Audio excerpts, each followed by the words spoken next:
Bonjour à toutes et à tous, bienvenue dans cette nouvelle édition d'Information, toute l'actualité de la région.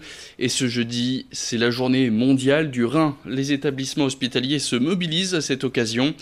Le Nord et le Pas-de-Calais seraient les deux départements les plus touchés de France par des problèmes rénaux. D'après des chiffres avancés par le néphrologue Franck Bourdon, une personne sur 10 aurait une maladie rénale chronique dans la région. Des problèmes souvent issus de maladies dites associées comme le diabète ou l'hypertension artérielle, d'où l'importance de cette journée de sensibilisation et des ateliers qui sont organisés pour l'occasion, des maladies rénales qui sont d'ailleurs très souvent sans symptômes. Xavier Silly s'est donc rendu dans un des hôpitaux de la région, l'hôpital privé Le Bois. Tout au long de ce jeudi, des ateliers étaient organisés. Notre objectif, dans le cadre de cette journée mondiale du Rhin, c'est de dépister les gens susceptibles d'avoir une maladie rénale. Quand les gens ont une maladie rénale qui évolue vers l'insuffisance rénale terminale, on essaye, dans la mesure du possible, de prévoir non pas systématiquement une prise en charge en dialyse, lorsque on n'arrive pas à proposer un traitement spécifique pour arrêter les choses, mais on essaye de proposer une transplantation rénale. C'est plus on y réfléchit précocement, et ça c'est avec l'aide de votre médecin traitant, c'est avec l'aide de votre spécialiste, notamment un néphrologue. Alors on parle maintenant emploi, direction le secteur des poids lourds, un secteur qui propose beaucoup d'embauches, mais qui a des difficultés pour recruter. Par exemple, l'entreprise Bills d'Euro, du côté de Saint-Lenoble, près de Douai. Eux sont à la recherche d'une cinquantaine de conducteurs en régional et en international dans le cadre du développement de leur entreprise.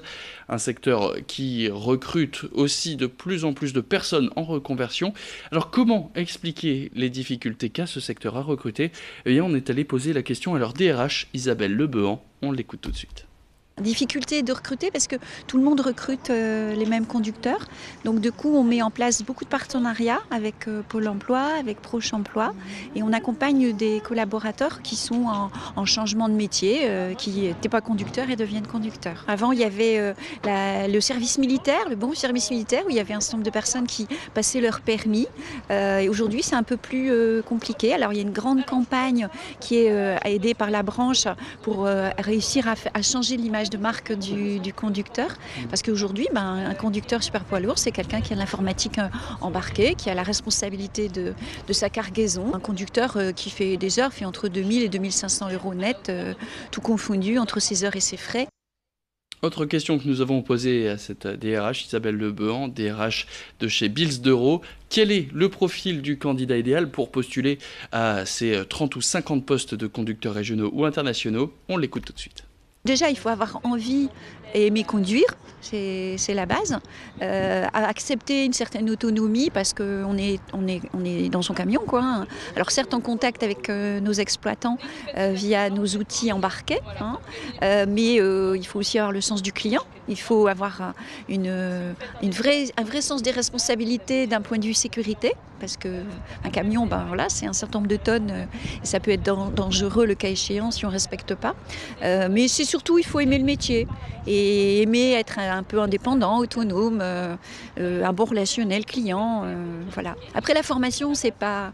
Voilà, on peut former, c'est pas compliqué, on forme beaucoup d'ailleurs. Mais déjà, c'est avoir envie et aimer conduire, c'est la priorité. Et sans transition, des massages dans les classes pour des enfants de 4 à 12 ans et par ces mêmes enfants. C'est ce que propose cette méthode MISA, une méthode qui arrive tout droit de Suède et qui est aussi pratiquée, entre autres, du côté du Canada. Les enfants apprennent des mouvements de massage qu'ils reproduisent sur leurs camarades de classe pour les détendre. Ni les formateurs ni les enseignants ne touchent les élèves, même pour apprendre les mouvements. Pour l'instant, Nadège Fontaine, qui est instructrice de cette méthode, a proposé à plusieurs écoles de la région d'intervenir pour former les enfants. Les contacts sont pris, mais il n'y a pas encore de formation dans ces classes par manque de financement.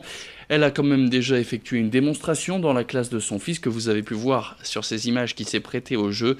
Une démonstration qui, selon elle, a beaucoup plu aux enfants. Nadège Fontaine, on l'écoute tout de suite au micro de Xavier Silly.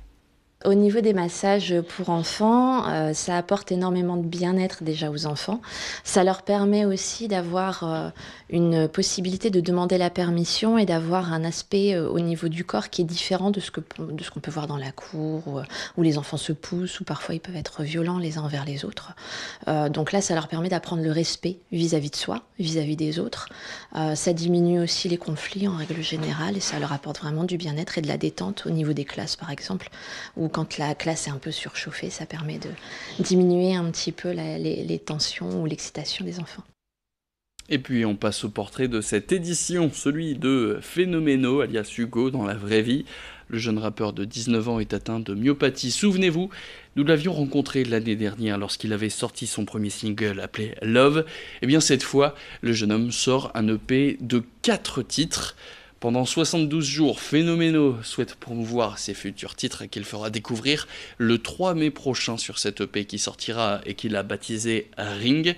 Un EP aux intonations rap et R&B qu'il puise dans les chansons de ses modèles Soprano ou encore Ariana Grande.